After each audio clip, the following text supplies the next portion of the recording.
are actually related to other problematics such as health problems, housing, health, etc. So an important missing piece for developing countries is an integrated design and implementation of social protection and active labor market policies. A stronger connection between policy measures that ensure business continuity, active labor market support, and social protection systems can help governments prevent more people from falling into poverty and unemployment. And here we are entering into the 4 recommendations: skills training, retraining to support the relocation in expanding sectors are extremely relevant in the recovery.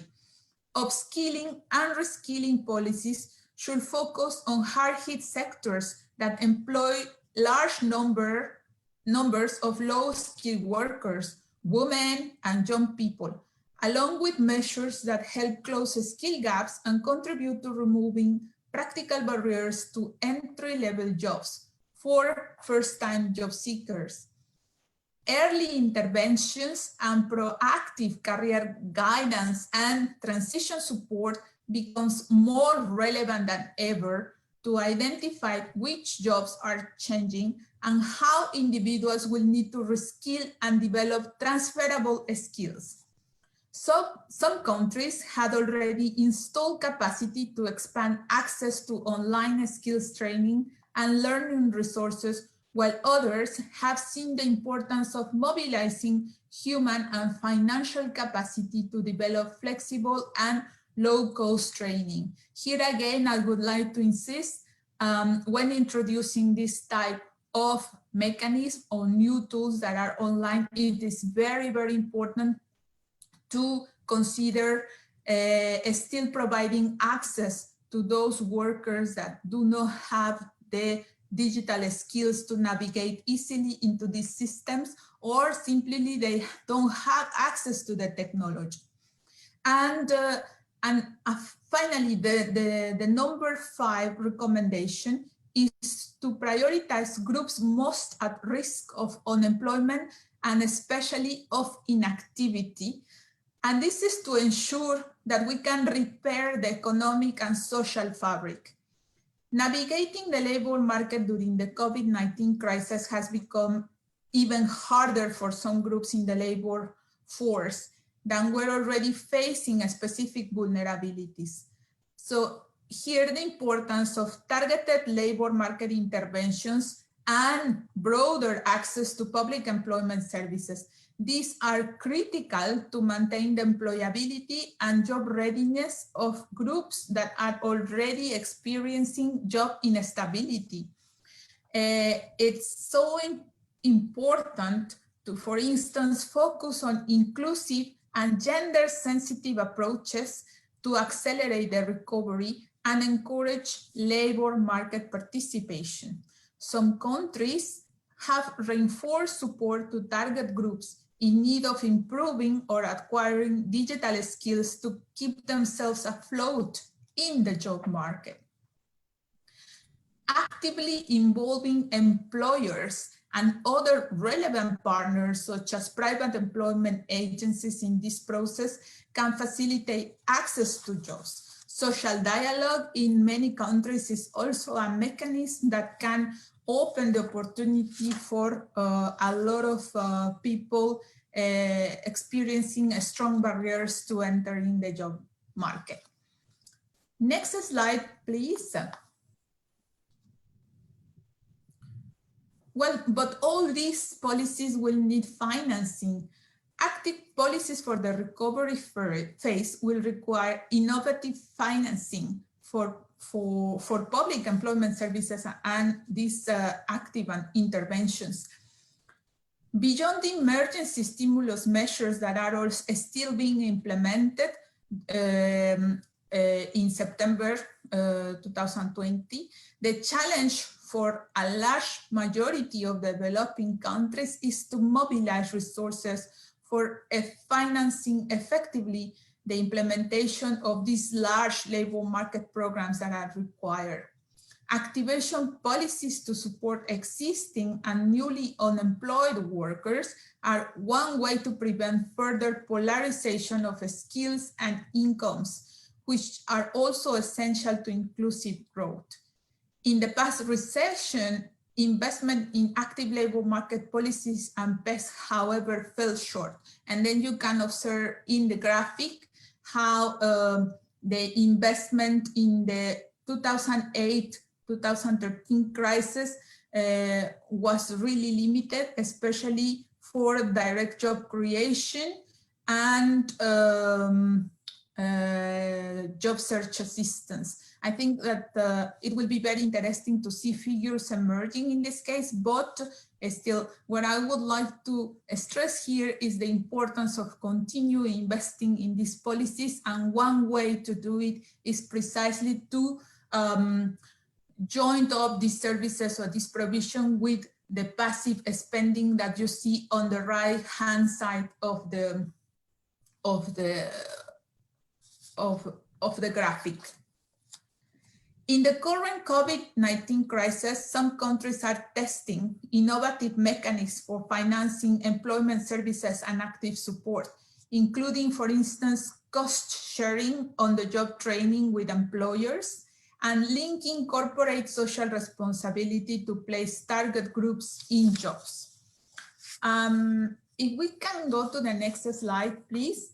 Then I have listed some key ILO resources that provide more detailed information. For instance, a lot of country examples and more analysis on the different components of the presentation of today.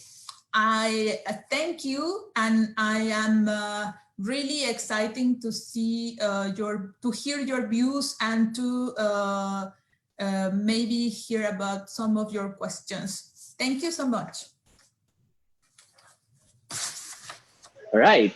Thank you so much, Ms. Avila, for your presentation on the International Policy Guidance for Public Employment Services, or PES, on COVID-19 response. Wonderful insights. Okay, so our next speaker graduated in educational sciences. He has been seconded by Phu Amphoe, the French Public Employment Services, as a senior consultant to WAPES since January 2020. Before joining WAPES, he was resident twinning advisor, or RTA, in Morocco for a 2-year institutional twinning project between Morocco and the European Union for the benefit of ANAPEC, a Moroccan PES, or Public Employment Service. For this project, he led a consortium of experts from Phu Amphoe, Arbetsförmedlingen, a Sweden PES, and the GVG, or Association for Technical Cooperation, in Germany. Ladies and gentlemen, I'm pleased to present to you Mr. Thierry Huor, Senior Consultant from the World Association of Public Employment Services, or WAPES. Bon après-midi, Mr. Thierry. Hello, Mr. Thierry. Yes. Good afternoon, Hello. sir. The floor is yours. Thank you, sir. Okay.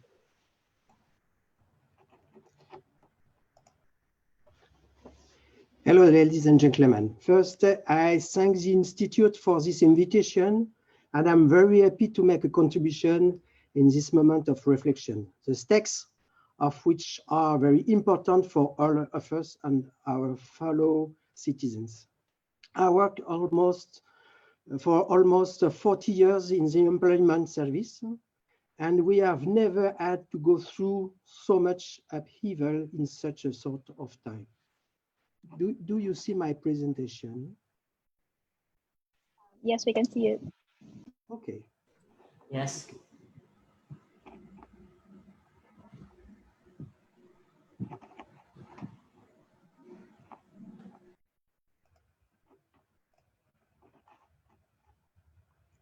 Right.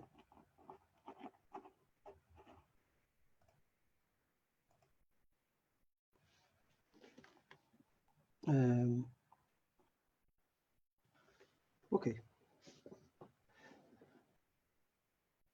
Here is the who is WAPES.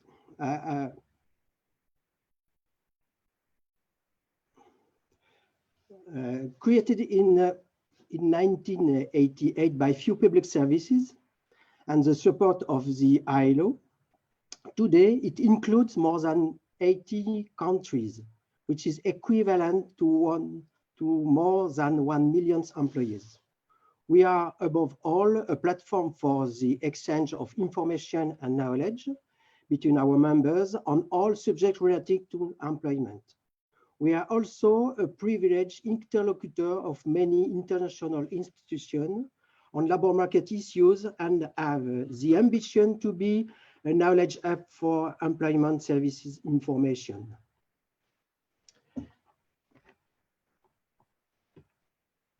Here is the distribution of our members throughout the world. As you can see, we have a strong representation in Africa and Europe, including the Middle East and Arabic countries region. And we will say that we are progressing on Asia and America. We have a rotating presidency every 3 years, and currently it is Morocco which holds the presidency until June 2021. I present you the 10 countries which are members of WAPES in Asia, including the Philippines. The vice presidency of Asia Pacific region is currently held by the Republic of Korea.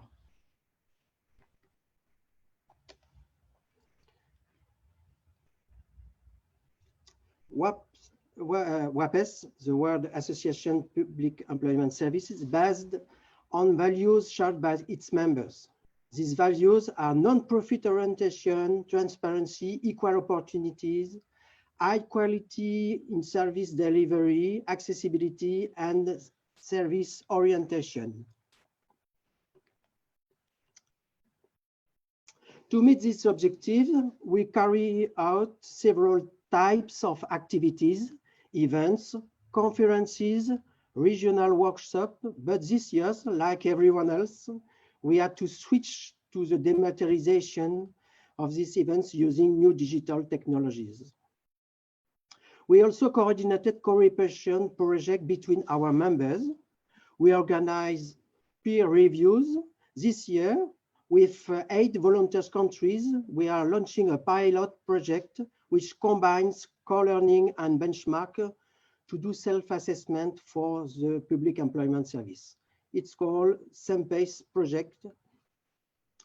And finally, we conduct studies and surveys, and that is what I am going to tell you about now. I want to present you some of our partners.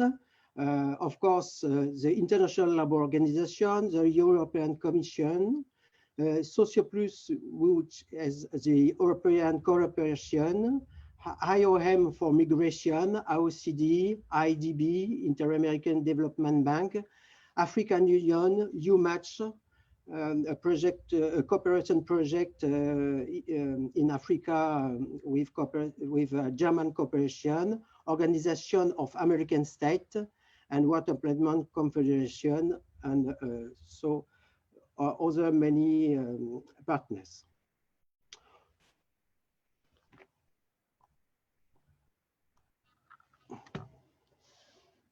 From the start of this year, gradually all the countries were struck by the pandemics, and with our partners, ILO, IDB, and Socioplus, the European Cooperation, we decided to launch an investigation to see how the PACE faced this sudden crisis. Our questionnaire consisted of 31 questions to cover 4 areas. The first area is prevention and economic support measures. The second, measures to maintain PACE services. The third, service organization measures. And the last, current or foreseeable problems.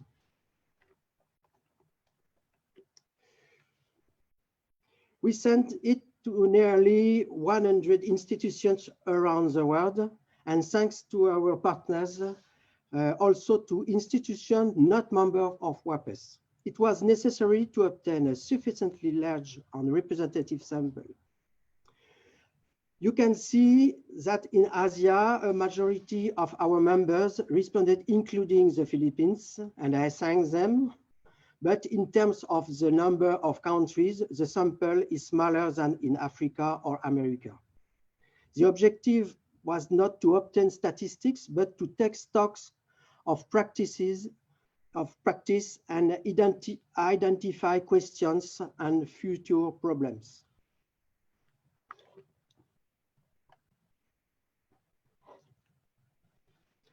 The first series of questions relating to the preventive and economic measures taken by the countries show the specific context in which the public service had to intervene. 87% encouraged telework. 83% relaxed labor regulation. 86% improve health and security at work. 68% protect and support the self-employed. 76% implement containment measures, and 62% simplify access to information for companies to help them.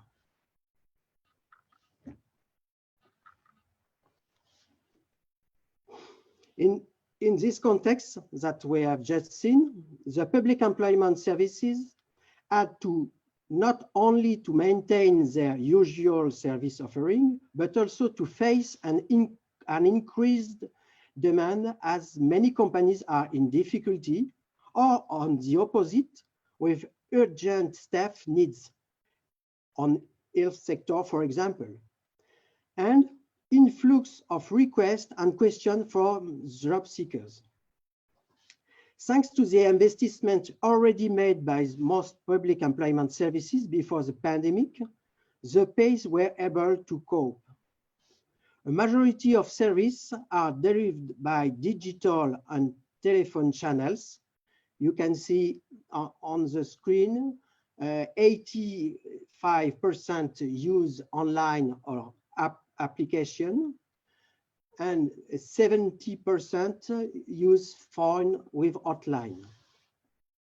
But it was necessary to keep some face-to-face service by appointment or on the floor.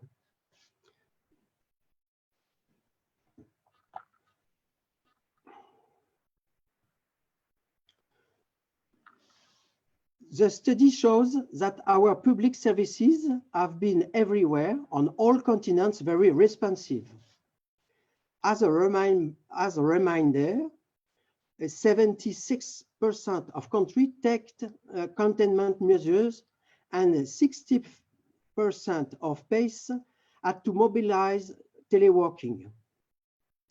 The most interesting to observe is that even countries where it was unusual, teleworking has marked a strong increase. In North, slight progression because in these countries, the use of teleworking was often already installed. But the share of the workforce concerned has often exceeded 80% and is currently stabilizing around 70% for the PACE. With some time, a system of employee rotation who can thus return for a few days in their workplace. The most significant progression for South America, Asia, and Africa, with difference in equipment and infrastructure, which inevitably made implementation difficult in some countries of these regions. What is common to all is that the sudden increase in teleworking, often in organizations little prepared to strongly question managerial practice, and in particular confidence in their employees. It will be interesting to note whether this movement will continue everywhere after the pandemic. What we can assure is that working relationships, one way or the other, will remain transformed. For the future, we will have to be careful not to amplify a kind of digital inequality.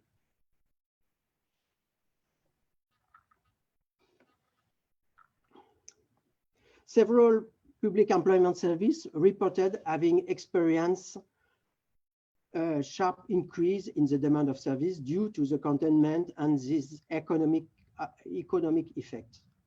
More than 50% of the respondents declared having established a service continuity plan, but all public employment services have adjusted their organization and strengthened critical departments by relocation of staff, recruitment of new staff, staff lending from other institutions. They also adjust eligibility, coverage, and rules to access benefits and facilitate the urgent needs for workers in essential sectors and services during the crisis. For example, public employment service reports, public employment service reports that they have set up a specific rapid recruitment digital platform.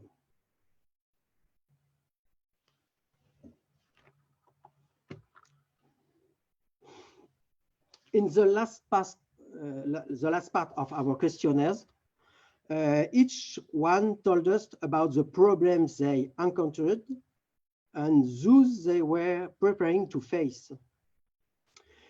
We are measuring it today. All countries are facing strong growth in unemployment, more than in the 2008 economic crisis. It requires to anticipate and support professional and sectoral transition in uncertain and volatile context. To prevent additional risk of growing inequality, exclusion from the labor market, and poverty. Promote and give values to digital training with companies and workers, but at the same time, tackle digital insecurity.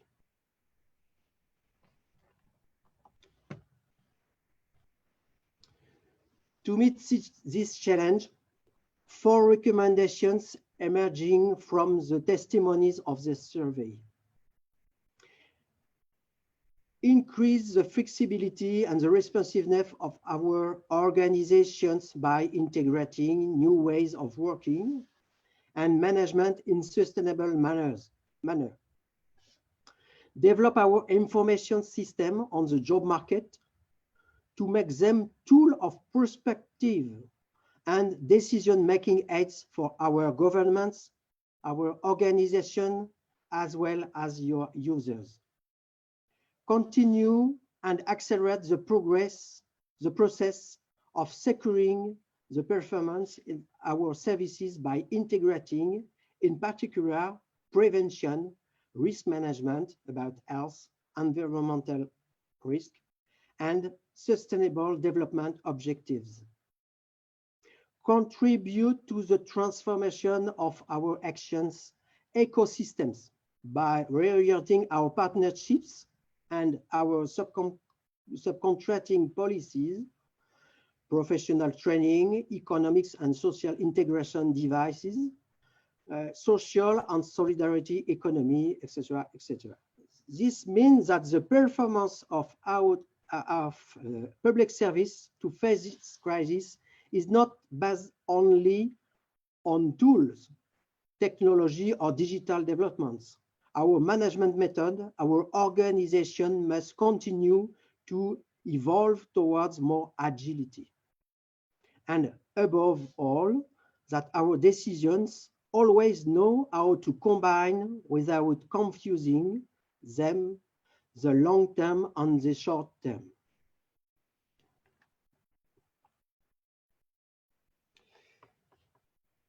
Thank you for your attention.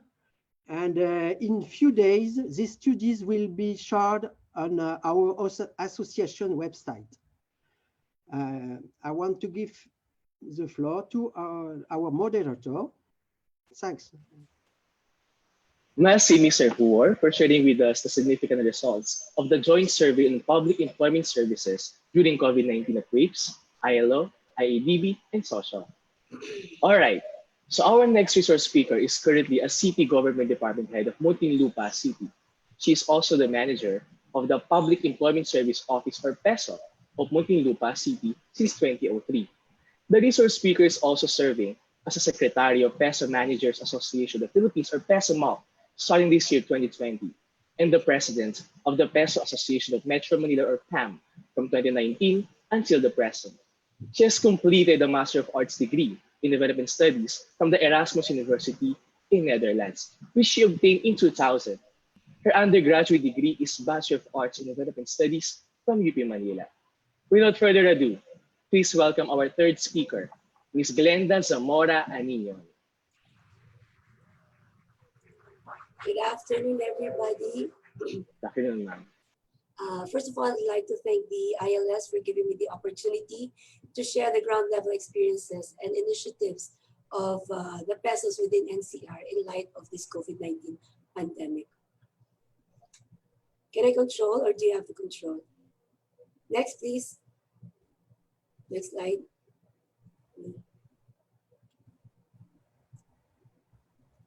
Sorry. I have control.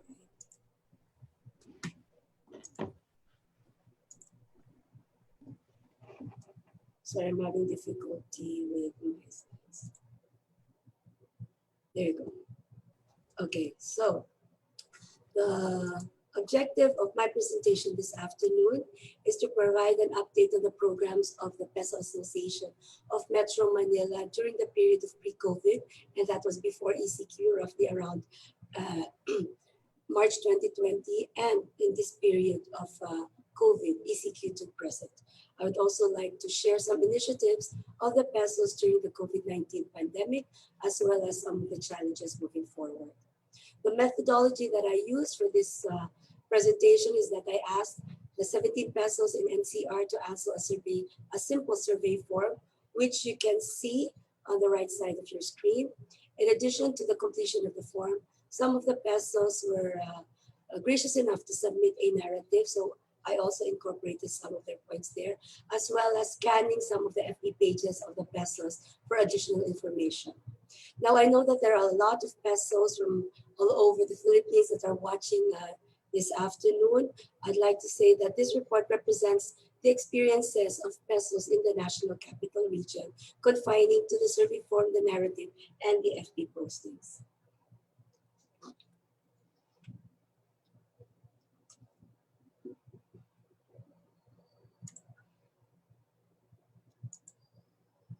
There we go. I'm sorry for that.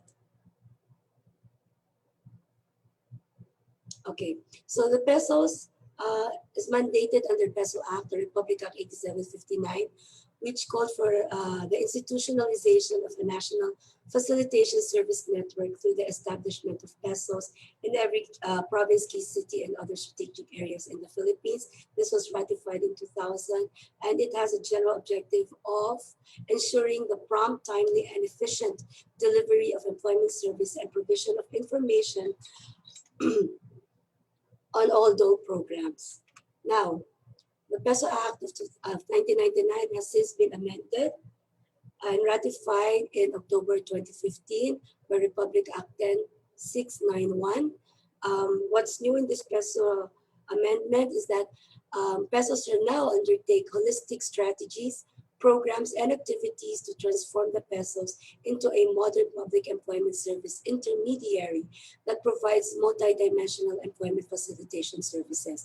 And in the light of this COVID-19 pandemic, this cannot be more true.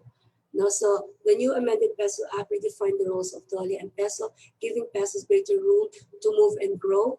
The new PESO Act also called for the creation of plantilla items in the local level, as well as define the creation of job placement offices.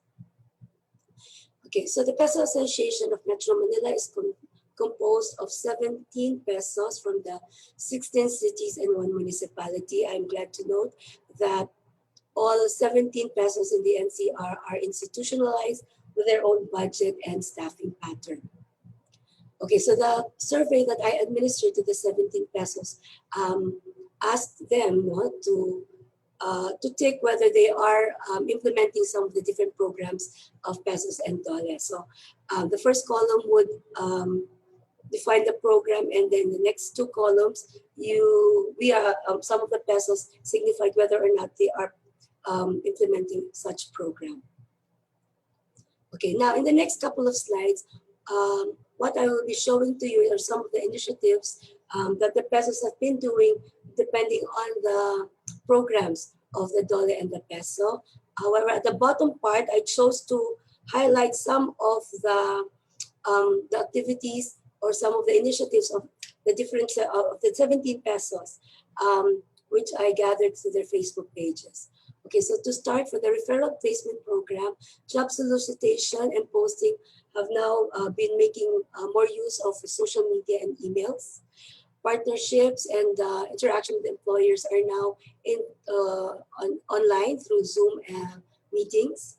Applicant registrations are also being submitted online to the pesos. Some pesos created their own in-house applicant registration system. Some pesos, like the city of Mandaluyong shown here, they are requesting their applicants to download the NSRS forms, fill it up, scan or take a picture of it and email it back to peso so that the pesos can actively do the job matching.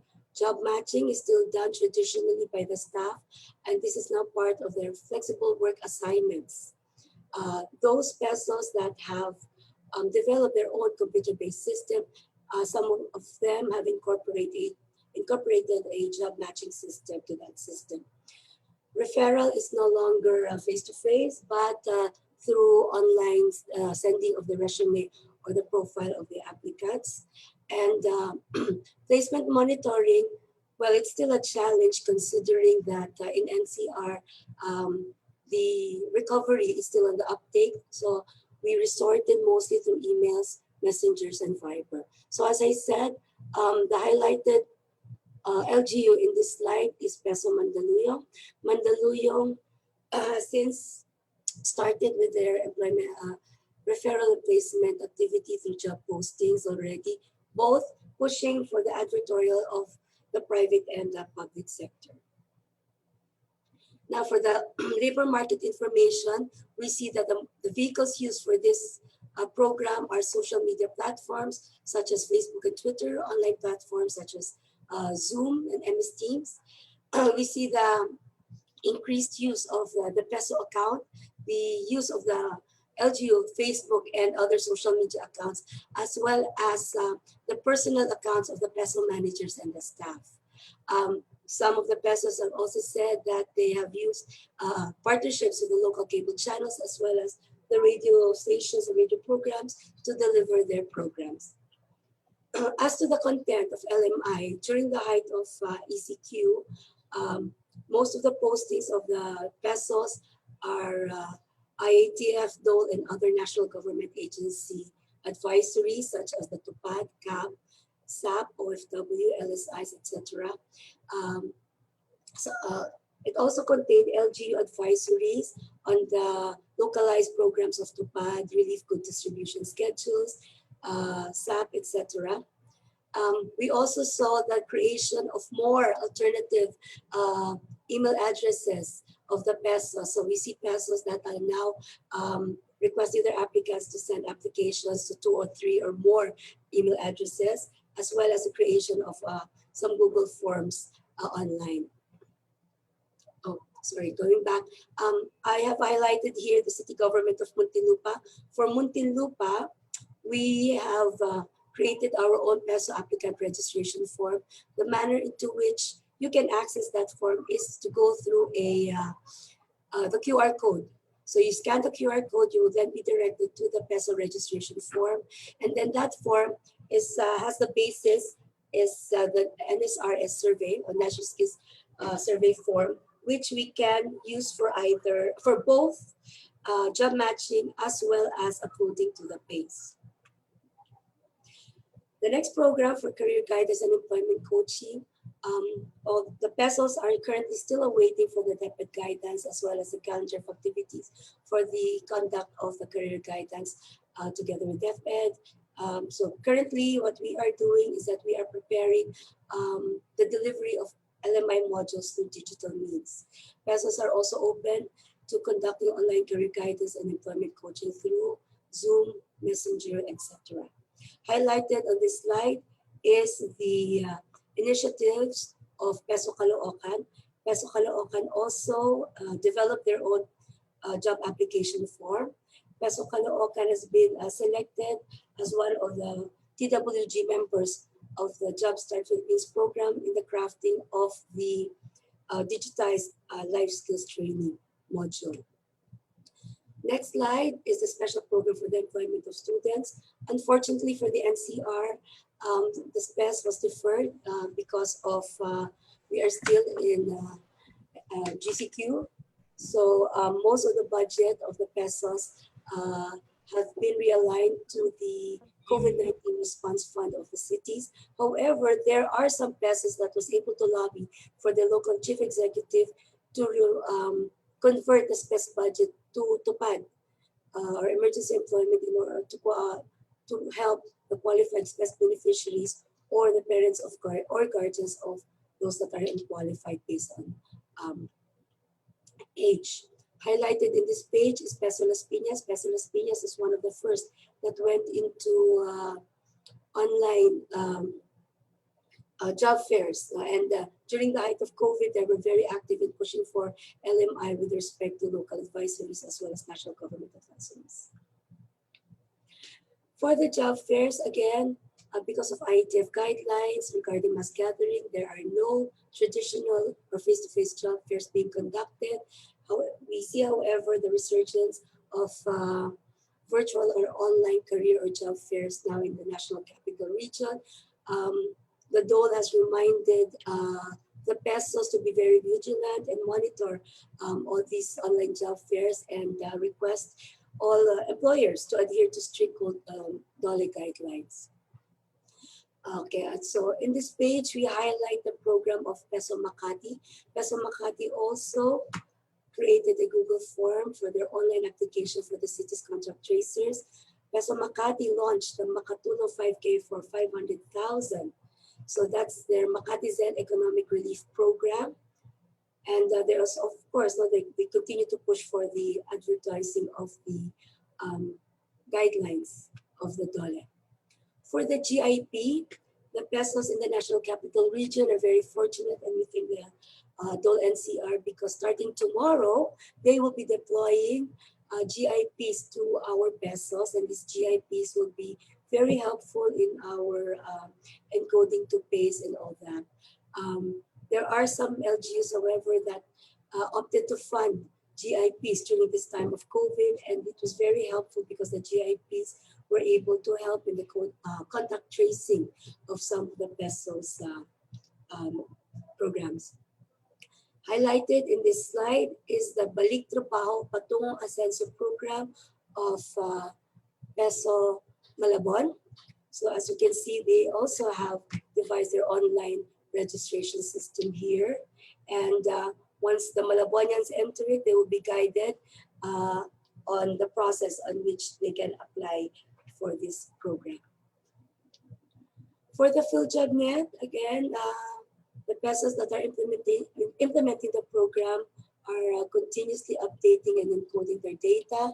This is again part of the flexible work assignments of the PESO staff that are confined in their houses. For the Jumpstart program, the 7 Jumpstart LGUs deferred implementation for 2020 as a directive of the Department of Labor and Employment. However, as I mentioned, Caloocan City was selected to become part of the JSP digitization program for its LST. For our case in Muntinlupa, we are currently developing our own LST-based video, which is composed of the 15 competencies identified by the Jumpstart program. We shall be rolling this out once finished to the OJT and practicum class of the graduating students of the Pamantasan Manusod ng Muntinlupa, and we are doing this in cooperation with our Public Information Office. Highlighted in this slide is Peso Manila. Manila is one of the pesos that really pushed for the gig economy, for the gig by partnering with earlier on in the game with Grab and other delivery service companies. Peso Manila was also very successful in employing the PWDs as well as the senior citizens. However, during this time, the senior citizens are not yet encouraged to go back to work. Peso Manila also launched their work from home washable face mask making Tupad program, and they used the Tupad program for this purpose. So they hired their sewers in their city. Now, for NSRP, again, the pesos are continuously using the survey form. Those that are, there are pesos like Valenzuela who use their Barangay Labor Employment Committee to administer the form for their walk-in participants in the barangay level. Pesos like Mandaluyong, who has instructed their applicants to download the form and fill it up manually and upload it to them, are being encoded manually as well. But again, as I mentioned, for Peso Muntinlupa, we have linked our QR code applicant registration system to seamlessly upload our data in the base. So, and the basis for that is the NSRP. Highlighted in this slide is Peso Marikina. Peso Marikina has a very strong labor relations function. That's why they were really very active in pushing for the CAMP and the TUPAD guidelines during the height of ECQ. Peso Marikina also monitored and supported the locally stranded individuals in their cities by providing them with relief packs during the time of ECQ. Now for the Peso Employment Information System, 11 Pesos said that they continue to update their pace. Again, this is part of the flexible work assignments of their staff. Highlighted, and this is what I would also like to really highlight. Highlighted in this slide is Peso Navotas. Peso Navotas, the Peso manager of Peso Navotas, Mr. Genesis Sanoy, has a core morbidity because he is a stroke survivor. However, during the time of COVID, and we were asked by the Department of Labor and Employment to solicit, or rather to implement the TUPAD #BKBK program, Mr. Sanoy really went to the community, spoke with the barangay despite the fact that he has a comorbidity, just in to be able to recruit, monitor, and deliver this TUPAD emergency employment program for their constituents. For the AirTip, what all the pesos can do right now is to really monitor illegal recruitment by ensuring that all online job fairs are above board, and of course conduct massive information campaign on their websites and their Facebook pages. For livelihood, well, we are very grateful because with the amendment of the PESO Act, which expanded the scope and the functions of the PESO, we are now able to really provide employment services, or rather livelihood services for our constituents. And we usually do this by way of the referral system within our own LGUs, such as the Muntinlupa Economic Development Cluster, the Navotas Hanap Buhay Negosyo Center, and the like. We are also in partnership with the DOLE, DTI, TESTA, OWA, for access to programs from free webinars to financial assistance through loans and grants. Now, in this slide, we have highlighted Peso Parañaque. When Peso Parañaque opened their services once again to the public, they were very strict in providing advisory as to how their applicants and partner companies are going to be able to commence their partnership with Parañaque. For the Tulay program, RA 7277 called for greater opportunities for the persons with disability through the Magna Carta for disabled persons. So Muntinlupa was able to get a grant worth 100,500 pesos for a rug making program that benefited 30 persons with disabilities. So these these PWDs are now able, to sustain and to launch their livelihood program thanks to the Department of Labor and Employment. Other pesos like Manila and Pasay were able to institutionalize the May 1% Kaba, through an ordinance, 1% of the workforce in their locality to be consistent of PWDs. Pesos like Valenzuela and Mandaluyong also said that they have devised online registration systems for PWDs for their job matching and livelihood matching. Highlighted in the slide is Peso Pasay. Peso Pasay has resumed their Balik Trabaho program, and what is interesting to note is that Peso Pasay early in this game, when the economy in the NCR is beginning to open up, has already placed some job seekers. So kudos to Peso Pasay.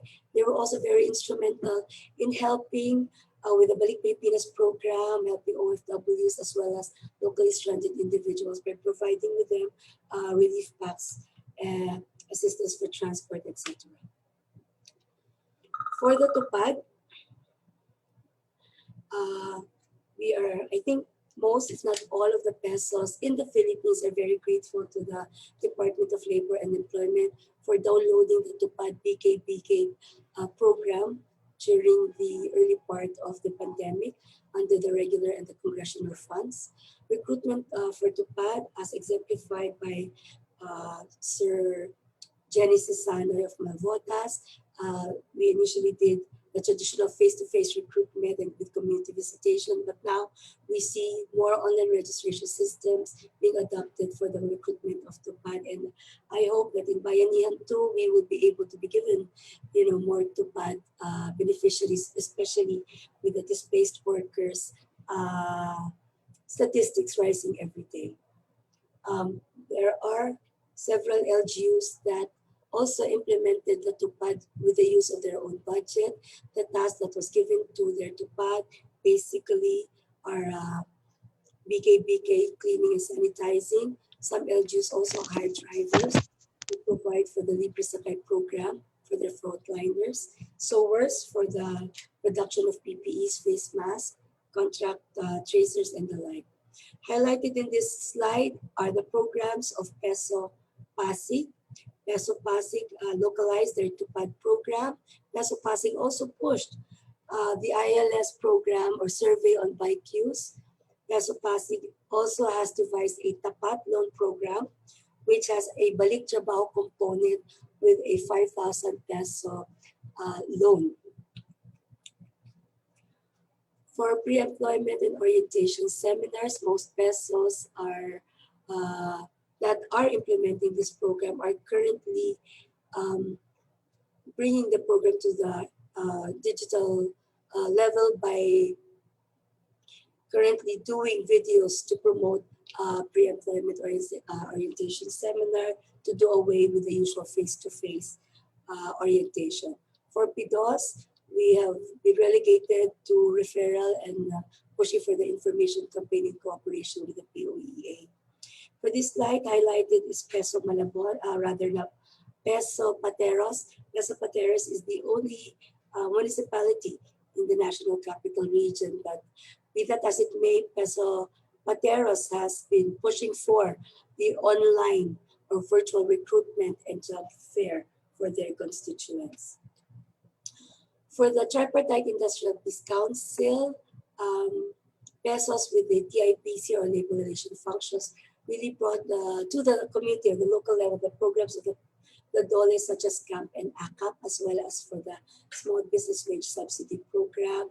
The pesos were the ones who were following up with the DOLE as to the status of the companies and their employees, whether or not they are approved for CAMP. And we have been very fortunate because, again, DOLE NCR, through our regional director, Attorney Sarah Mirasol, gave the approval to also furnish the pesos with a list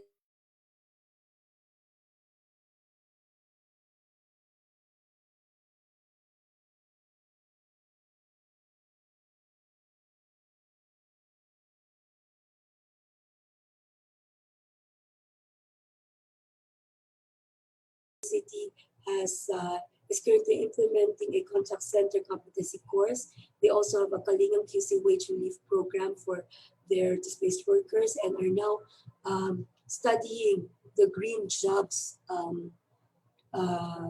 law for implementation in their city. For LRA, SRA, as I mentioned before, DOLE has instructed the PESOs to be very vigilant in the implementation of any recruitment activity. Highlighted in this slide is PESO San Juan. So this is a prime example for the use of the social media in pushing for labor market information. PESO San Juan not only use their own Facebook page, but their PESO manager, Mr. Alex Navidad, and one of their PESO staff is also pushing for labor market information in their own personal FB pages.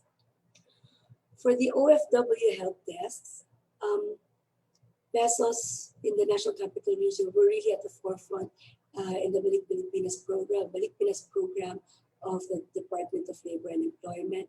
PESOs acted as coordinators and go-between the NGAs, the private sector, the LGUs, oftentimes become call centers for their families so that they can easily touch base. Some of the programs are rather services given by PESOs. Under this program is assistance for transport services, health and other medical needs, assistance to housing, travel passes, of course, referral to livelihood and training and the like. Highlighted in this slide is PESO Taguig. PESO Taguig manager Norman Mirabel continued to use his own personal FB page to push for labor market information and information concerning IETF and local LGU guidelines. Sir Norman was also very active in the crafting of a youth plan going forward to the new normal. For the anti-child labor program, the local Council for the Protection of Children network in the LGUs, to which PESO is a member, has been also very vigilant in monitoring the conditions of the families of identified child labor victims, and they are being given priority in the relief goods distribution, skills training, etc. For technical vocational training, again, making use of the LGU network if the PESO does not handle the skills training program of their city. So there is a network in the LGU that allows the PESO to refer their applicants who are interested and willing to undergo training, even reskilling and retooling for the displaced workers and returning OFWs. Highlighted in this slide is PESO Valenzuela. PESO Valenzuela also has their own online application system. They have partnered with their congressional representatives for training, and they are also into the gig economy through the Pasabay Valenzuela City TOLA. Now, the survey that I requested the PESOs to answer called for them to list 3 challenges that they have experienced during this period of COVID pandemic. The topmost, the first challenge that was identified by the PESOs is the face-to-face interaction. So shifting to the new normal, it is indeed very difficult for the PESOs to, having been, in the front line, to shift to a different way of providing service. So that's why they cited face-to-face interaction as one of the foremost challenge. Okay, for the second, next they listed the availability of funds, internet connection, and alternative work arrangements as a challenge also that they are currently trying, or some have successfully surpassed availability of funds, because most of the PESO budget, again, as I said, has been realigned to the COVID fund, COVID response fund of the LGU. Internet connection, well, need I say more? As for the alternative work arrangement, PESOs are not really one for staying at home. PESOs are really there in the forefront, even though we are not medical practitioners, but we are non-medical frontliners in this battle against COVID. And for the third challenge, majority of the PESOs said they are faced with the challenge of how to implement the program moving forward and facing the new normal. So for the program implementation, we look to the DOLE for their guidance as well as for their assistance for the PESOs to be able to still be relevant and to really provide for the services despite the diminished capacity because of budget and other restrictions. For my last slide, I asked the PESOs what are the biggest lessons that they have learned in coping with this pandemic, forging through the new normal. And a majority of them, that the biggest lesson that they learned is that they learned the true meaning of service to the public. So the PESOs really called to serve the public, even if the national government are saying that people should be staying at home.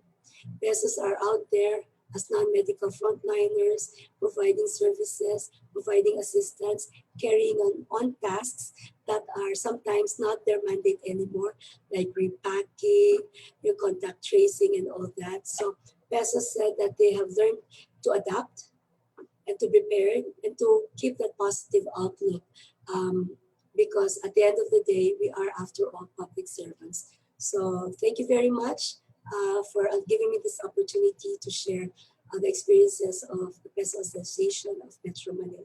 God bless everybody. Thank you. Back to you, sir. Thank you so much, Ms. Glenda, for sharing with us the ground level experiences and initiatives of PESOs within NCR in light of the current pandemic. Okay, so our last resource speaker recognizes the value which employ to the company, prioritizing their welfare and development. Being the country manager of the country's largest talent sourcing website, JobStreet, he has repeatedly rallied the company toward the advocacy of a job for every Filipino. He has established collaborations with government agencies like the DOLE, Civil Service Commission, and POEA. He has also worked with NGOs like Project Inclusion, PH Business for Social Progress, and private institutions, advocating for technology and innovations that only bring peace but provide equal opportunities in the country and abroad. My esteemed colleagues, let's all welcome Mr. Philip Guioca, the country manager of JobStreet Philippines. Hey, hi, good afternoon. Good Let me afternoon, just sir. share my screen.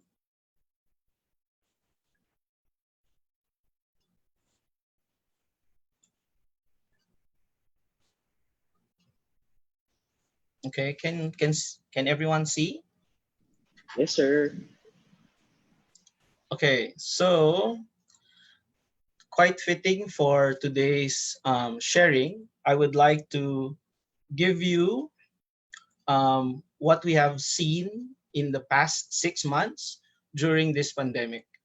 So I'd like to talk to you about the role of the internet as we are becoming more and more dependable or dependent on the use of online and online facilities. So because of the last 6 months and we experienced the pandemic, we may be working and living differently. So our lives, the way we work and the way we live has changed and will never be the same again. During this time, we took a survey amongst job seekers, and you will have all the copy using this QR code so that it will help you, adapt to the changing times and be able to create processes and policies based on these findings. A little of these will be shared to you as I go through the presentation. So what are our key findings? Number one, half of the Filipino job seekers are affected. In fact, there is a pending issue of those currently working today that they might continue to lose their jobs if the pandemic continues to create havoc in the economy. The most significant retrenchments are happening in tourism, food and beverage, hospital, catering, construction, and education. And apparently, these are the people affected by it. So these are the guys who have been working for the less than 6 months, earning much less than 20,000 a month, and belong to a mid-sized organization. Unfortunately, these are the new jobbers. But we could see another side to this, that these are the industries not affected as much: IT, banking, and the medical and pharmaceutical industries. If you notice, their earning potential is actually 40,000 and up, and they belong to a larger organization, and they are in the middle age range. So the pandemic created ways of changing the business. For businesses that are established 10 years, the biggest impact on them is headcount. So they freeze their headcount, and they are decreasing their headcount and probably delaying their headcount requirements later on. But for smaller organization, the impact is on salaries and benefits. Just to note, 98% of organizations in the Philippines has to change during this pandemic. Some of the changes were implemented. Number one is postponing promotions, asking staff to take unpaid leaves, reducing paid hours, and redeploying staff in different roles or branches. The most common, just like today, we are all, or most of us, are working from home. If you notice that most of the companies are asking their employees now as a requirement to work from home. So to reset and meet the customer's needs, our business are changing its strategies as well. One of the most common things that they've implemented are the following. They invest on digital tools and technology to secure data. They share or they shift the majority of their budget to online marketing. They are very much open now to business continuity, looking at what will be the cash flow needed so that we can last longer. So you would see that in many restaurants, they're now into service delivery and using service delivery apps. You could see that most of our things that we buy for at home are actually through the e-commerce or the platforms such as Lazada and Shopee. But the greatest of this effect are in the employees, because the employees will have to be adaptable to these sudden changes and adjusting to these changes. So employees working at home or remotely also need support. Despite the fact that we see in our surveys that Filipinos are generally happy and extremely still happy despite the current situation, we see that there are other issues in looking for a job and also staying in a job. 48% of the employees working at home are actually working longer hours, but at the same time taking more house responsibilities. So the house now becomes the office, and sometimes the work-life balance is also challenged. Aside from thinking about job security and finances, leadership is a critical element nowadays, because there are issues also in targets, carrying heavy load, managing pressure from managers, among others. We can see a increasing mental issues and mental health wellness. And this is something that we have seen across all labor forces. Working from home actually became a status symbol, but apparently it is only given to full-time employees, those employees who are earning 40,000, majority in NCR, and not all companies who successfully pivoted to digital operations are not given this setup. So it is a challenge. The lack of support for employers still continues to make our employees leave their job despite the pandemic. Even if employed, we see that 77% of employed are actively looking for better jobs. So you would see that they are not happy inside their jobs, but generally happy that they are still continuing to have work.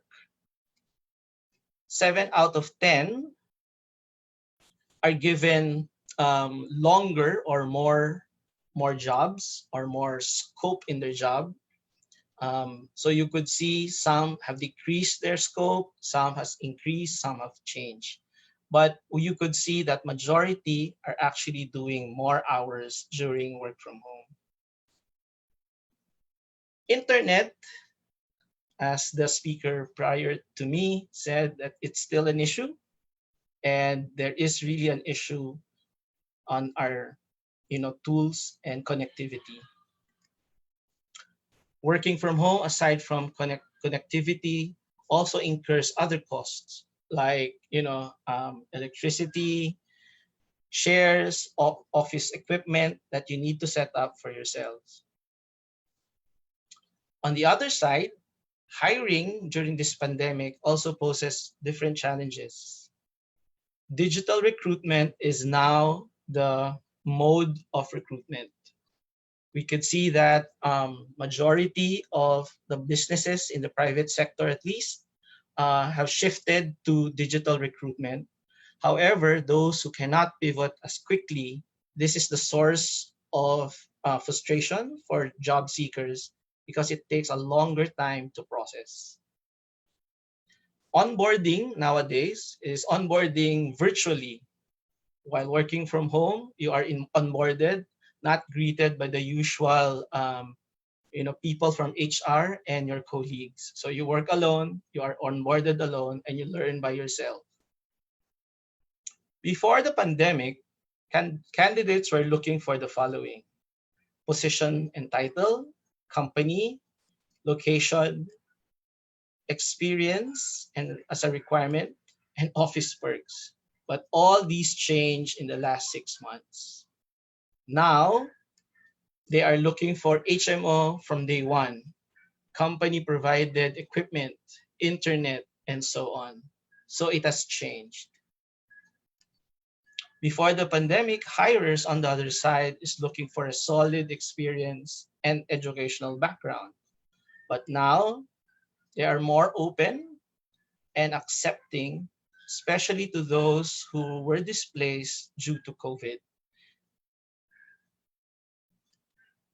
More people find themselves unemployed for a long or extended periods of time.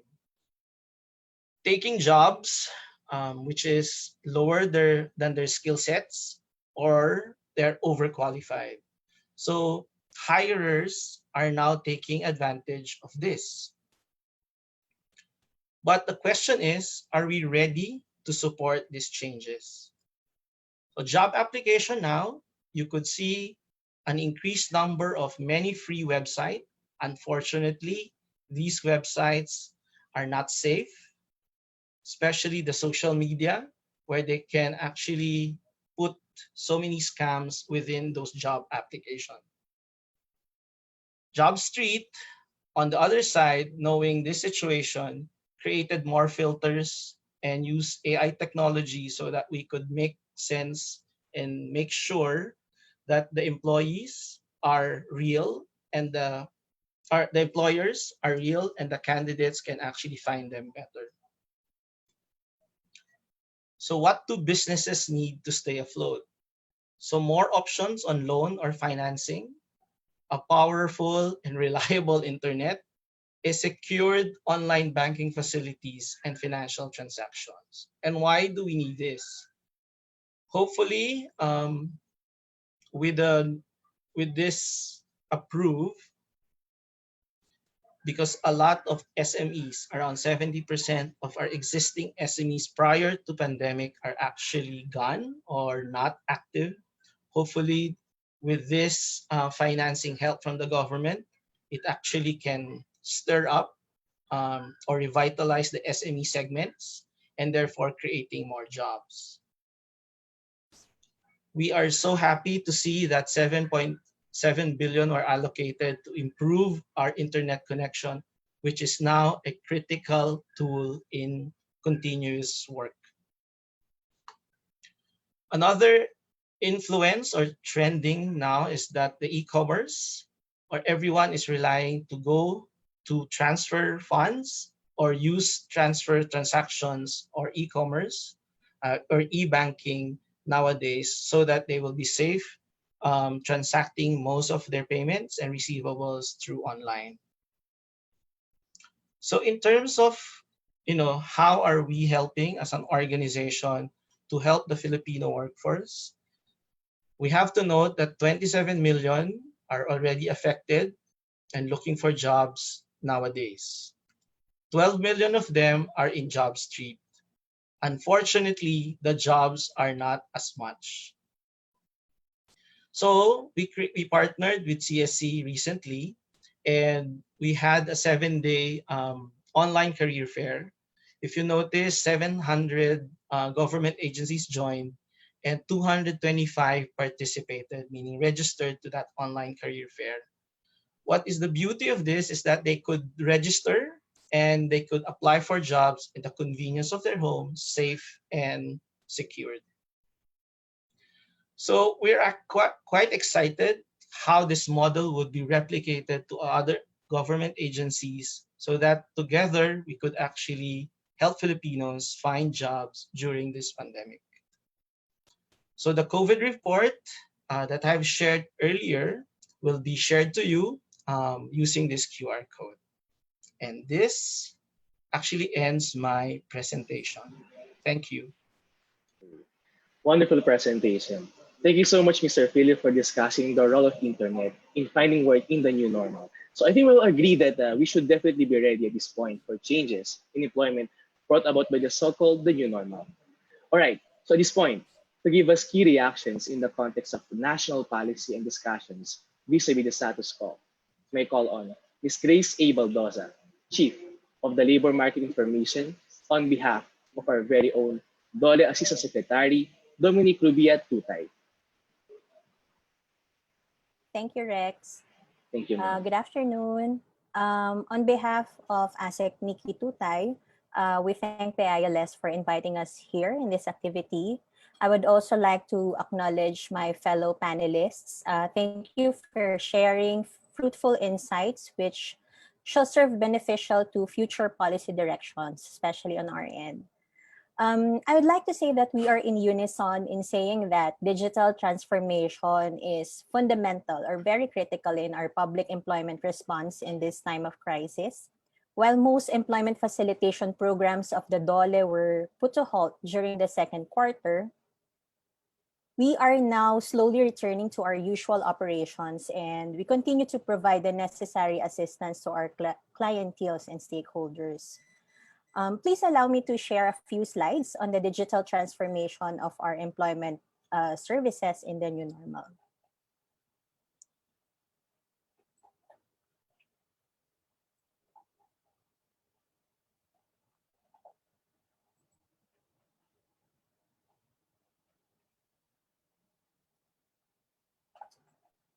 Can you see my screen? Yes, ma'am, we can see it, ma'am. All right, so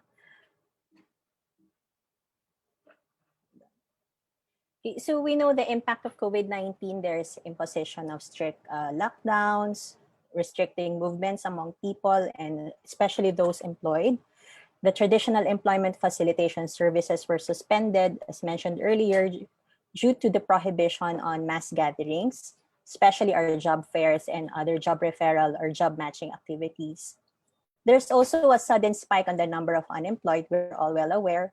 While we consider that the July 2020 labor force survey helped us somehow revive the unemployment situation, still we are not at par from what we have started in January 2020. And there is also an accelerated digital adoption. Digital connectivity enabled the continuation of key activities despite our infrastructure challenges.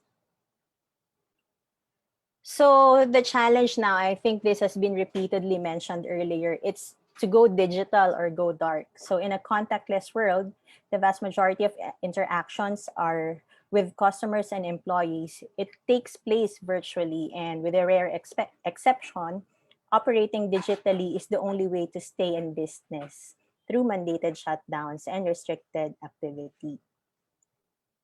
So citing the ILO, countries that had computerized their worker support services prior to the pandemic and those with a clear digital transformation strategy have responded more effectively to the challenges posed by COVID-19. They have been able to use remote delivery channels to ensure their services continued during full or partial lockdowns. Additionally, they have used digital services to continue providing online registration, automated job matching, and guidance chats and webinars. So where are we in our digital transformation? The PESO actually has a PESO computerization program. Since 2018, the Bureau has started to provide around 378 units of ICT equipment for PESOs, which belong to the lower income class LGUs as part of our assistance. There is also pilot testing for the newly developed GIP monitoring system, or our government internship program. There is also an ongoing development of the PESO portal and SPES monitoring system. And last but not the least is the launching of the Jumpstart online life skills training. While Jumpstart implementation for this year was put on hold, we are continuing to develop modules online for the online delivery of LST. Apart from that, the PESO Employment Information System, or what we call PACE, is a database of active manpower supply containing the profiles of all persons and employees registered under the National Skills Registration Program. So the PACE is still a continuing system used by our PESOs, and all our PESOs are allowed to participate and also maintain information and facilitate job matching through the PACE. Next, we also have PhilJobNet. It's an internet-based job and applicant matching system aimed to fast-track the search for job and manpower of job seekers and employers, respectively. There are also other online platforms that we have started to advocate.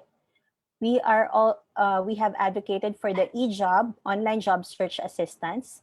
It aims to augment the employment facilitation efforts of the department in this time of crisis and to promote decent jobs by employing channels readily available in the virtual environment. So this is now being encouraged for our regional and PESO implementers to conduct virtual job fairs or job assistance. So we have developed a TNK information page, the Trabaho Negosyo Kabuhayan information page, available online. So it is initially designed to provide employment opportunities and also entrepreneurial options to all types of job seekers, including returning OFWs, K-12 graduates, persons with disabilities, and senior citizens. So in summary, we are employing a multi-platform employment facilitation service now. Apart from the ones mentioned earlier, we maintain the TNK webpage, virtual job fairs, and online career fairs. Our job boards remain in place. And also, we continue our updating our labor market information, and also reaching out and advocating for career guidance through the social media, and still the use of traditional and referral and placement services in the PESOs. So, in summary, let me emphasize how our PESOs and our regional implementers tirelessly delivered despite the strict health protocols, reduced skeleton workforce, and non-stop workload requirements from the national government as we battle the pandemic. So it is truly indeed only through a whole of nation or whole of government approach that we can bounce back and thrive in the next or new normal. So I hope the reaction to the presentations earlier would help also our audiences. And should there be questions, we'll be open for your questions. Thank you. All right. Thank you so much, Ms. Grace, for sharing with us your reaction on national policies in relation to the current pandemic. Okay, so are you still there? Do you still lots of energy, guys? I'm sure that at this point you are overwhelmed with the so much discussions and you have questions you wish to address to our speakers. So at this juncture, may I turn over the floor to Mr. John Emmanuel Villanueva for the open forum. Good afternoon once again, ladies and gentlemen. I'm Eman, and I will be your moderator for this open forum. Before we continue, let me just gently remind everyone to indicate questions and clarifications in the Q&A chat box. Please state your name and affiliation, as well as the specific person you would want to respond to your question. Likewise, if you'd like to speak or raise questions yourselves, please click on the raise hand icon so we can accommodate you. All right, I think we're all set to proceed. For our first question, this is addressed to all our resource persons as well as our key reactor. We talked about the pivotal role of public employment service offices, right? So the first question is, does the demand for these public employment service offices change before the pandemic and after the pandemic? And comparing it with the other means of looking for work, like searching in the internet and referrals by friends and family. Anyone from our resource person who would like to start?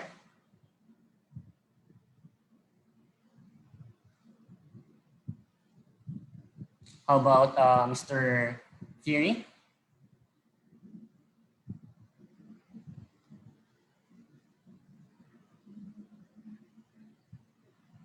Oh, how about Miss Zulu Magula? Sure.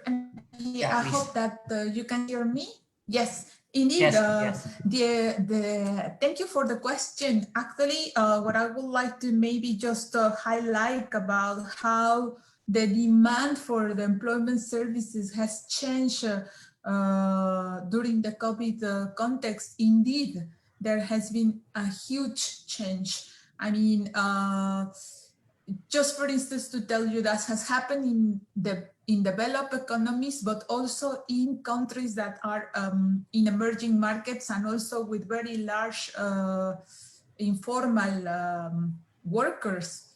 In the first group of countries, the developed countries, an exponential increase of, in some cases, 1,000 times the usual number of clients came to request the services of the public employment service through claiming unemployment insurance. So you can see this is a major disruption and a very, very important increase. On the other side, for emerging countries where unemployment insurance is not always available, the important change was in how employment services will respond to all those job seekers that were normally not coming to them. For instance, all those ones in part-time employment, in the new forms of work, in the informal economy. And sometimes the mechanisms to help them were insufficient to kind of provide the services for these workers. So what a lot of public employment services did was to upscale, modify, and adapt their services in a question of days. Sometimes public employment services were reporting that changes occur within hours in a day. So as you can see, these are really substantial changes on how, on the type of clients that were coming to look for the services of PES. Now, how they are looking for jobs is another question. Sometimes not all the jobs are available in the public employment services, and there has been an enormous proliferation of other, let's say, job portals, especially online, that are kind of offering vacancies.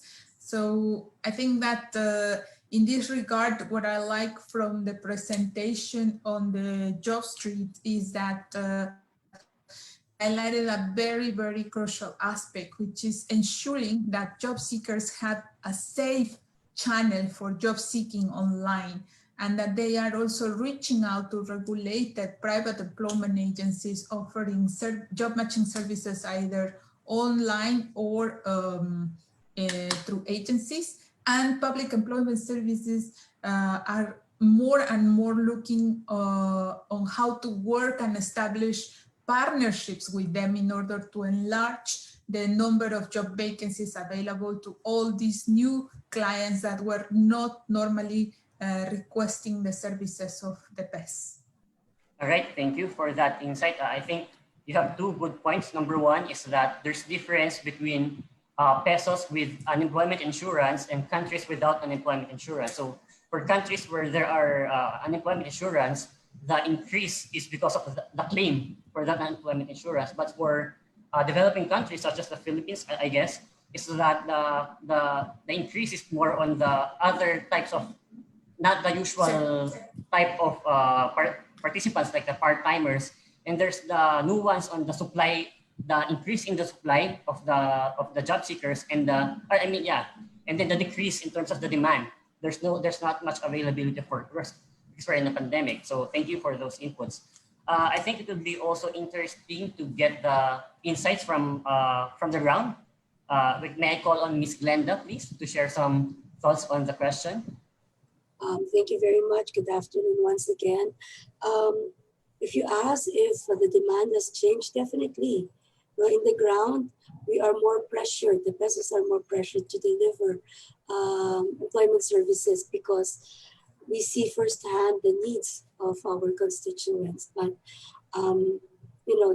jobs are scarce, especially in NCR these days. Although online recruitment has commenced, still the people are still very wary as to how to go about it. Shifting to the digital platform is also a challenge, even those for us who are already in the National Capital Region. So there's a need to really help one another, the companies, the employers. I hope and I pray that they continue to open their doors, but because of the guidelines that is set by the national government, it is kind of stifling. But for us, the challenge in the local government is to help our constituents not only place a job, but for upskilling, retraining, retooling them with the help of other departments in the local government as well as the national government. So the demand is definitely greater. The jobs are different, so there is a need to reskill and retool. And well, I hope that the dollar will really be there for us to help us, because the online platforms, not everybody is able to ride that tide currently, and especially I would suppose those that are in the provinces. So the vehicle is different, the demand is really greater. Thank you. Thank you. So for Ms. Glenda, demand is high, and for the part of peso, they have to respond to that digitally. So the platform is not face-to-face anymore. And she emphasized the importance of upskilling and reskilling. So I think on that note, I think we can give the floor to Ms. Grace to put on some more substance to the discussion on the demand for pesos. Yeah, thank you, Eman. Yes, actually, we understand that everyone is still learning and trying to transition during this pandemic. And we see that while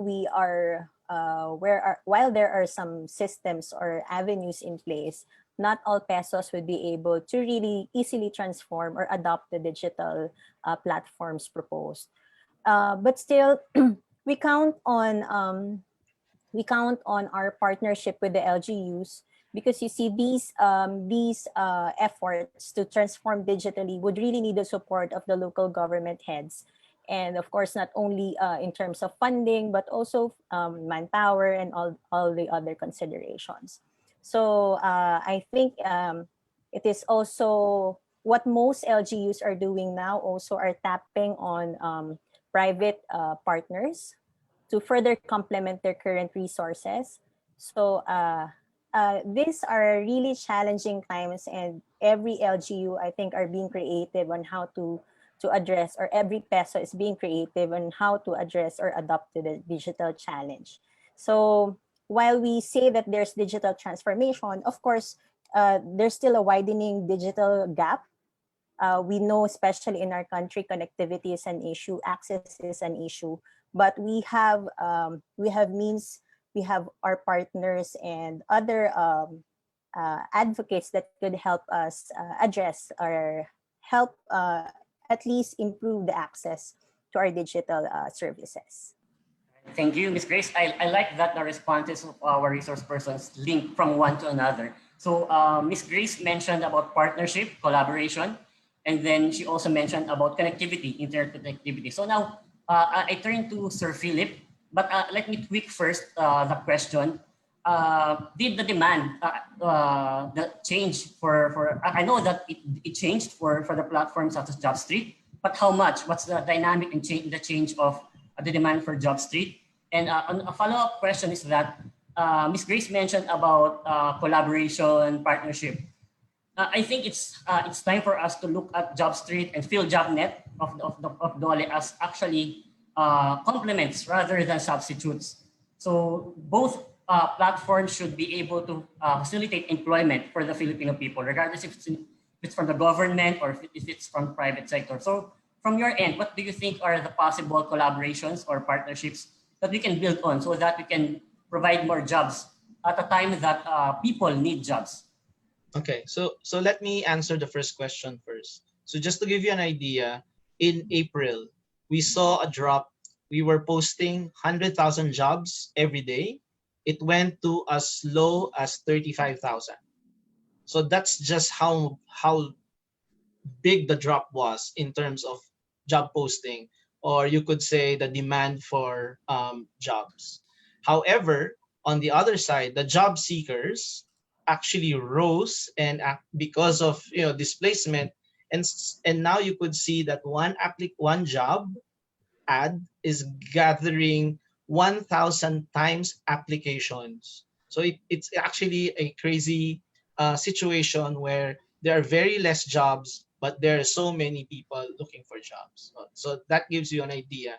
But in September, we saw that it's actually increasing as the economies are opening up, the cities are opening up, more jobs are actually being posted in JobStreet, and that's a good indicator for us. Aside from that is you talk about collaboration. So one good example that I showed is really a collaboration with CSC and using our platform to spread the job. 700 of them actually joined. DOLE and JobStreet have been partners for quite a long time, and we are actually offering the service that you could use. Peso could use us. The LGUs can use us for as long as DOLE and JobStreet can actually coordinate this, so that we could don't reinvent the wheel anymore. We have a model to follow, and we have been successful. So it's really a challenge that not everyone is connected. But with the mobile application, and I think a lot of Filipinos, 9 out of 10 Filipinos will be holding a mobile phone, we can actually connect them to the job. So we are very much open to be a platform that we could spread the jobs for most of the Filipinos, especially in these trying times. Thank you for that, Sir Philip. We look forward to our partnership between JobStreet and JobStreet and DOLE. All right, so I believe Mr. Theory has an equally important event, so he's not around for our open forum. But let me proceed with the next questions. This one is for Ms. Zulum of ILO.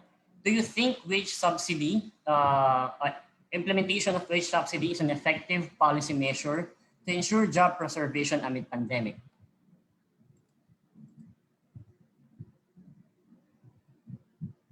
Sorry, may I Ma'am? ask you to repeat the question because the voice here in this side was breaking a bit? Yeah. Do you think that implementing wage subsidy would be a good measure amidst this pandemic? Yeah, I thank you for the question. Actually, it's quite relevant.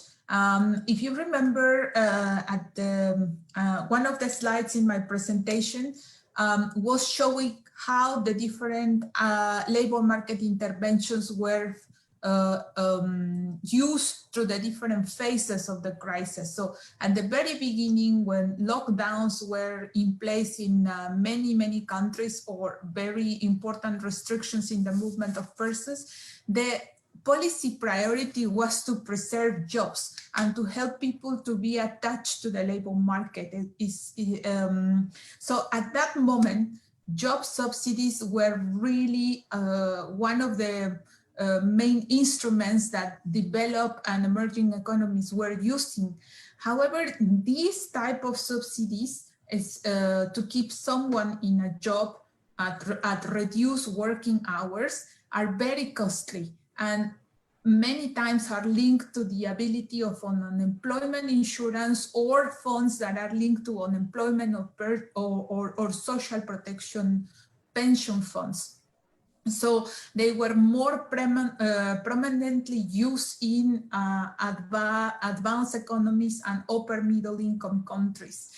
However, in the context of countries where unemployment insurance is not available, there were other ways of financing these programs, for instance, through linking to pension funds or to social protection mechanism during the crisis. However, as I repeat, this is quite expensive. As we are moving into another phase of the COVID crisis, where most of the restriction measures have a smooth or released,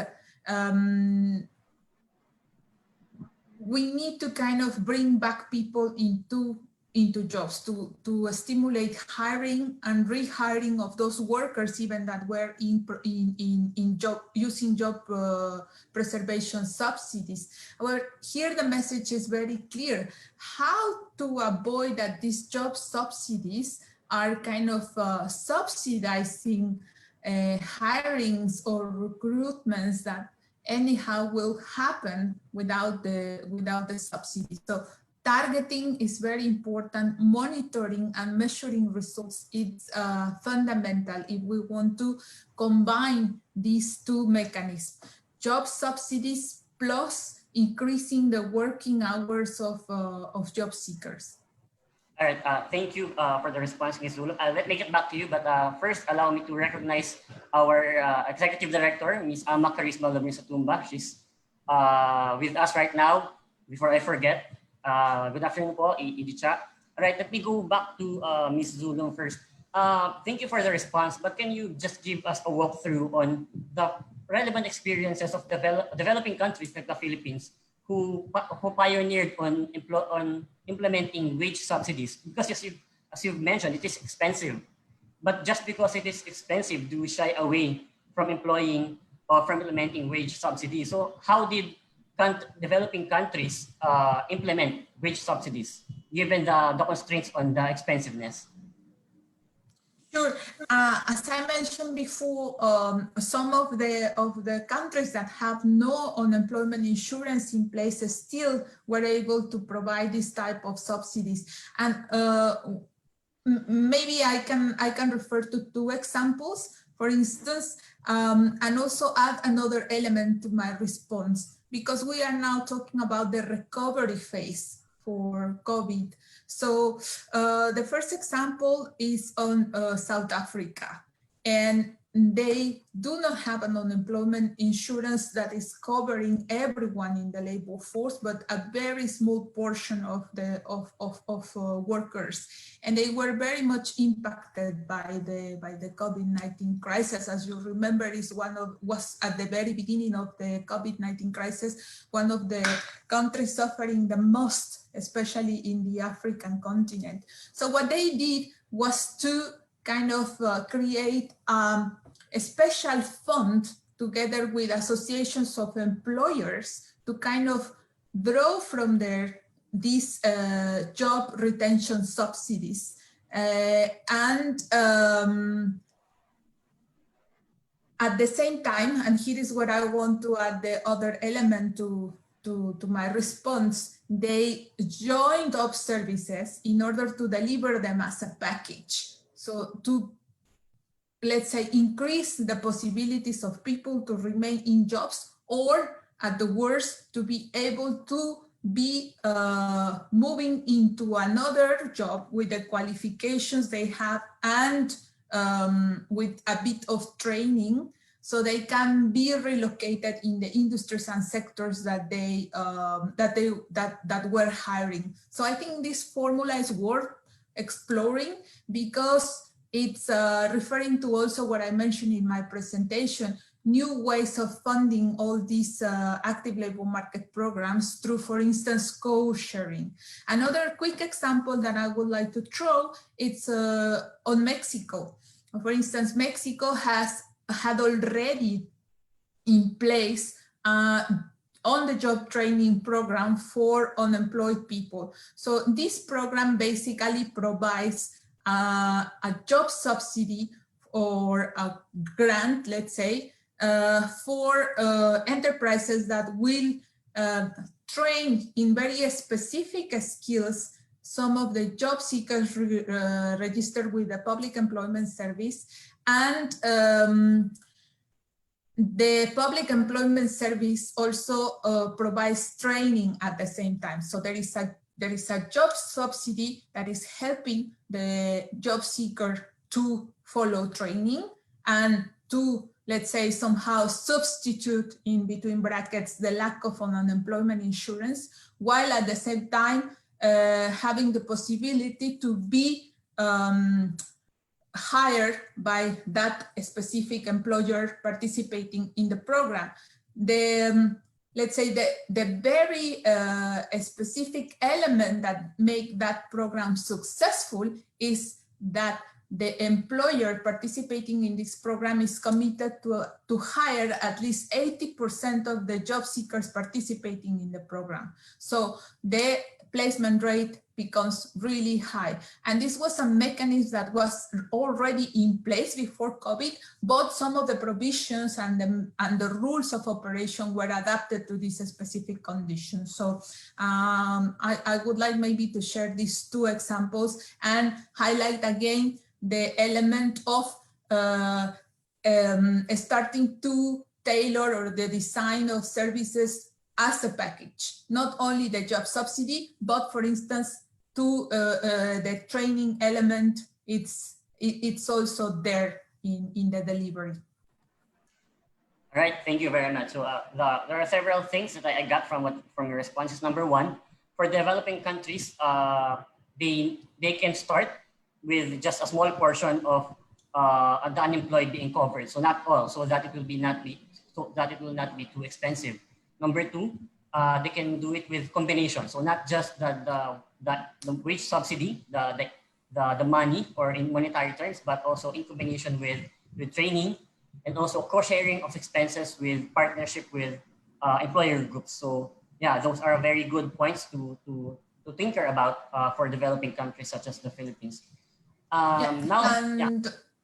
Maybe just if I may, a clarification. In the case of developed economies where unemployment insurance is in place, here it's not that it's less costly, but there are mechanisms in place to, let's say, scale up the use and application of these programs. In many cases, these programs also cover self-employed workers that normally don't have access to unemployment insurance and to job subsidies, but also to some migrant worker, part-time workers. So there was an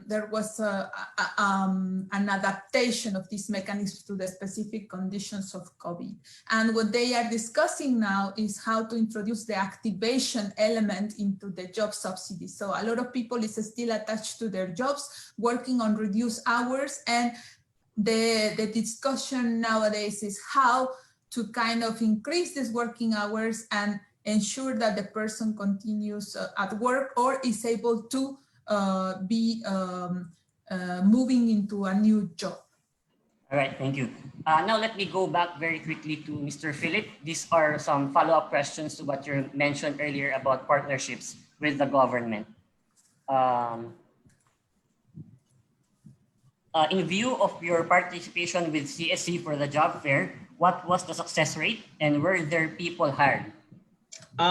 There were feedbacks that were given to us, specifically, for example, DOH. They were able to hire already, but they're not yet disclosing the numbers yet because it will be CSC who will be publishing the results. So what happened there is that there was an agreement between JobStreet and CSC and participating agencies that during the job fair, they should process those applications received so that it will be quite enticing and very solid to see that candidates who are applying are actually being processed. However, the recruitment process will take a longer time and it was just 2 weeks ago. So kind of fresh, but our data shows that there are so many people who actually applied, and it's now time for CSC to report back soon how many were placed. All right, thank you, thank you. We hope that there are many who were placed. Yeah, for sure. Just another follow-up question here. How can LGU, local government units establish partnerships with JobStreet? It's we can course it through Dole, and Dole can actually help us solidify that partnership because it would be better to have a, not one by one, because our platform can actually be integrated into, the Dole policies and platforms so that everyone can actually be participating. So similarly to what we did for CSC, the 700 agencies were connected just once. We created a backdoor support or backroom support so that everyone can actually have a special folder where all the applicants are there, and the registration of those applicants, because of data privacy, should be kept there. So that can be done, and we should be working on that soon if everyone is okay with it. All right, just one last follow-up question on that that we have. Do you have some figures on the top skills that employers demand from would-be applicants? Okay, top skills. No, it changed in the last 6 months. In fact, some of our employers would say, basta magpunta lang siya sa interview at magpakita lang siya, tanggap na siya. Because that's why, the strong-willed are now much open. So what are the things that they're looking at? Soft skills. One, ability to work alone because of the situation. Learning consistently, because you have to learn on your own, because nobody or no supervisor can do that for you nowadays. And teamwork. How are you able to work in an environment where you're at home or separated by distance, to be able to create a project or a management deliverable so that you can do it not just by yourself but amongst others. So now you could see it's quite interesting that it's not anymore the school or not the experience. It's really more who you are now and how eager you are to work. So that is something that is quite interesting, that has shown in the last 3 months at least. the paramount importance of soft skills and life skills. Yes. Yeah, on that note, let me go to Ms. Glenda. I think it's a somewhat a relevant question. For Ms. Glenda, should the government improve its career counseling services to provide necessary support to displaced workers who wishes to shift careers and or explore other work opportunities available to them? So I think it has something to do with what we've been mentioning about adaptability and flexibility in a different time. Thank you. Most definitely, that is why most of the LGUs right now, most of the PESOs are really looking at partnering with not only their local government agency that is handling training, but other partners as well. So we're very thankful, at least in Muntinlupa, that we are in partnership with TESDA, with TOST for the reskilling, as well as the DTI for entrepreneurship training. So that is, I think, one of the more critical things that we need to prepare for our job seekers in the local level, so that they will be able to think about alternatives in terms of career, not just for formal wage employment, but also for entrepreneurship, because the national government as well as the local government are providing entrepreneurial support to those who would want to shift careers and go into business. So for Muntinlupa, we have our own Dagdag Puhunan Walang Tubo program. So it's a microfinancing that aims to help entrepreneurs.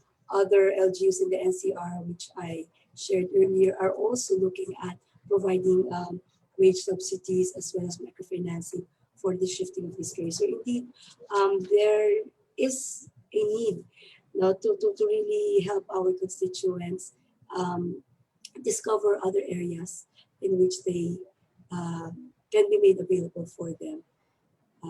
Yeah, thank you.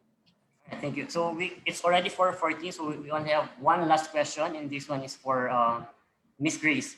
The question is, how do we give more support to the PESO so that we will be able to ascertain that the employment facilitation programs is of high quality, not just in terms of the quantity? Because we know that yes, we give technical assistance to them, but what more can we provide our PESOs in terms of support so that they can be able to link job skills and supplies demand at the grassroots level given the pandemic? Thank you, Eman. Well, for the BLEs, and definitely capacity building would be continuously provided to our PESO and regional implementers. Just this morning, we have completed our second session on the Advanced Labor Market Information Training.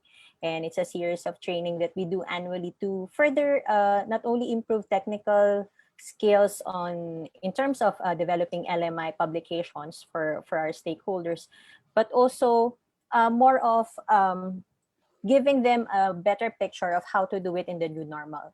Also, we are improving our capacity building for career guidance and advocacy. We are also injecting life skills modules, basic productivity modules in our career guidance modules. But more importantly, I think it's other than further improving our systems, our employment and referral systems, it's more of still providing the necessary manpower support. Though it's not really at the PESO level at the moment, we are trying to really add up more to the manpower support to our regional and field offices, especially now in the implementation of our Bayanihan to Recover as One Act. We understand that the PESOs are already bombarded with lots of deliverables given the pandemic. But those are just some of the support or resource allocation that we could commit. Definitely, the government cannot do it alone. So we seek also the necessary complementary allocation or support from the local government heads. We have always been emphasizing our partnership with the PESOs not only as intermediaries, but more of our partners in delivering our employment facilitation services. So yes, apart from that, may I just echo what Ms. Glenda mentioned earlier about training and retraining and upskilling, because there are some pesos that really has a training facility attached to them, but not all pesos has the capacity to or the resources to do that. So it's something that we've also been advocating, because once the peso is complemented with a training office or training facility, a better employment facilitation or more full cycle employment facilitation could be delivered at the local level. So it has been evident in some pesos that implemented Jumpstart Philippines. So I think it could be further replicated in other pesos. So in times of crisis like this, the local government unit would be more prepared, because since the jobs are at the local level, they are more not only aware, but they have more capacity to reach out and coordinate or partner with local employers. So I couldn't commit any other further allocation or commitment for the public employment service offices. But for now, definitely our technical assistance and the capacity building activities would continue. Thank you. Thank you very much for the response.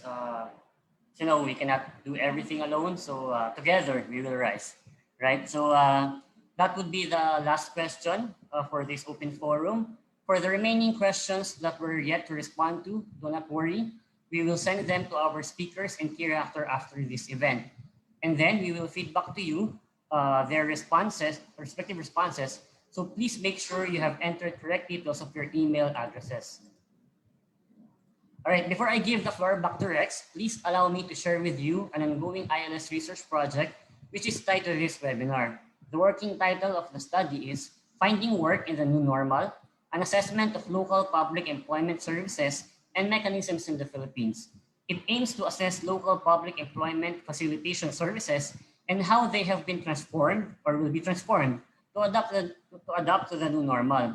To accomplish its objective, the research will roll out a survey to more than 300 randomly select pesos across the country and over 200 randomly selected job seekers availing the services of pesos in the coming months.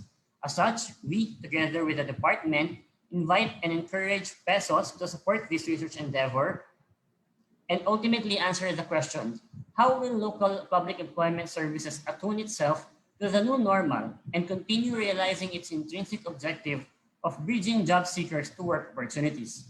That's it for me. Rex, you have the floor now. Okay, thanks a lot, Sir Eman, for facilitating the open forum. So dear attendees, I hope that some of your questions have been answered or addressed by our wonderful speakers.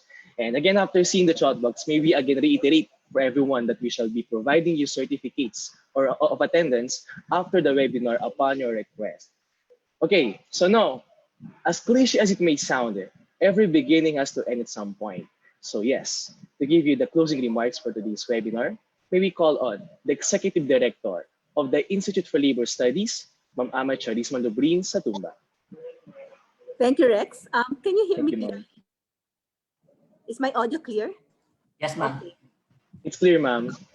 Okay. Good afternoon, everyone. This has been a very fruitful event, and I'm honored to deliver the closing remarks for this very timely multi-stakeholder e-gathering. Today, we gained an ample amount of information on crisis-responsive employment services from our distinguished resource persons, Ms. Zulum Avila, Mr. Thierry Ward, Ms. Glenda Anignon, Mr. Philip Yoka, and Ms. Grace Baldoza, our colleague from the DOLE, who served as our reactor. And we thank our speakers and reactor for their time and for generously sharing their knowledge to us. Consequently, the open forum moderated by Eman served as an avenue for our participants to clarify several matters, express their opinions, and share their relevant experiences. From the presentations and discussion today, we realized the importance of employment services in helping workers and employers deal with the impacts of the pandemic, especially in view of the disruptions to businesses and resulting job loss. We have seen this in the increased demand for employment services during this time. Aside from the provision of employment facilitation services for job seekers, It is also through PESOS that we implement our active labor market programs, as well as some social protection programs to support workers, so they may find employment quickly and to ensure their welfare even during periods of income loss. While public employment services have been resilient in adjusting during the challenges of the pandemic to the best of their abilities, national and local government also need to improve support for our service providers so that they may better serve the public, especially in these extraordinary times. Meanwhile, the private sector is leading innovations in the provision of employment services, particularly in leveraging digital technology. This has been especially beneficial during this pandemic, which has forced us to speed up our adoption of digital technologies to ensure continuity of our activities and services. Moreover, while the emphasis of these services is on catering to the needs of workers or job seekers, private sector providers, on the other hand, also address the needs of employers regarding human resources. In having employment services that are more grounded on business needs, employers can also better adapt to the new normal and be in a better position to continue their operations and provide employment. And finally, for employment services to be truly responsive during this time, we also need to ensure that the services are inclusive. For instance, while moving towards digital-based services has the potential of promoting access to a wider population at lower costs, many people may not have sufficient digital literacy, internet access, and the equipment to benefit from these. There is the wider challenge of ensuring universal and affordable internet access as a basic service in the new normal and equipping people with digital tools and skills. While it may seem that we have raised more questions than answers today, having this kind of dialogue is important in addressing the challenges of this unprecedented crisis. I'm glad that we are able to come together today with a shared goal of upholding the rights and welfare of our workforce through human-centered systems and institutions. We really need to sustain social dialogue more than ever so that the government, social partners, the private sector, and civil society can come together and design effective strategies in addressing the impacts of the pandemic. With this, we are requesting for your usual active participation on succeeding webinars in this ILS webinar series. In addition to social dialogue, we at ILS promote evidence-based policymaking through our researches. And in view of the pressures brought by the pandemic and increased risk for mental health problems, we are conducting a research to look into the mental health conditions and challenges in workplaces, particularly in the IT BPO sector. To help us understand this, we would like to invite the human resources and operations managers of IT BPO companies to participate in our online survey through the link that will be flashed in your screen. Yeah, thank you, Renz. Okay, there. So please join the survey and participate in evidence-based policymaking. Thank you, Renz. So as Emma said earlier, we also have an ongoing research to assess local public employment facilitation services and mechanism in the Philippines. And we hope that this would be of help to our PESOS, no? Towards ensuring that these are accessible, responsive, and unhampered in the new normal. The discussion in today's webinar will feed into the findings of the research. In addition, we will also conduct a survey among the PESOS and clients that have availed of their services. Seeing as many of our participants today are from the PESOS, no, from all regions nationwide, thank you very much to all of you. We will invite you to take part in the survey to ensure that your experiences and views will be represented and will inform our policies. Our researchers will get in touch with you regarding this project. And before I finally end my message, I want to congratulate the members of the ILS Employment Research Division, headed by Kim. There's Eman, Sean, and Rex. Congratulations to all of you. A great job, you did an excellent job. And as well as the ILS COVID-19 Webinar Committee for successfully spearheading this online event. Our warmest thanks again to all the participants and for taking time off from your respective work to attend this webinar. We look forward to seeing you again in our next webinars. Muli, magandang hapon po at mabuhay sa ating lahat at mag-ingat po palagi. Thank you, Rex. Thank you so much, Edie Cha, for officially closing today's event and highlighting important points discussed by our esteemed speakers. All right, so that's it. On behalf of the Institute and the Department of Labor and Employment, we hope that everyone has learned so much and had important takeaways during this webinar series. With that, we again send our warmest gratitude for spending us a part of your day and attending today's webinar. for more future webinars. And if you have questions, especially related to labor and employment researches, please visit our website at ils.dole.gov.ph. Also, please like our Facebook page at Institute for Labor Studies Dole and follow us on Instagram and Twitter at ILS Dole Official. So finally, we can either continue with our unfinished work task at home or household chores with our families. Again, ladies and gentlemen, I am Rex Monsal. Thank you so much for listening and attending. Isang mapagpalayang araw po sa inyong lahat.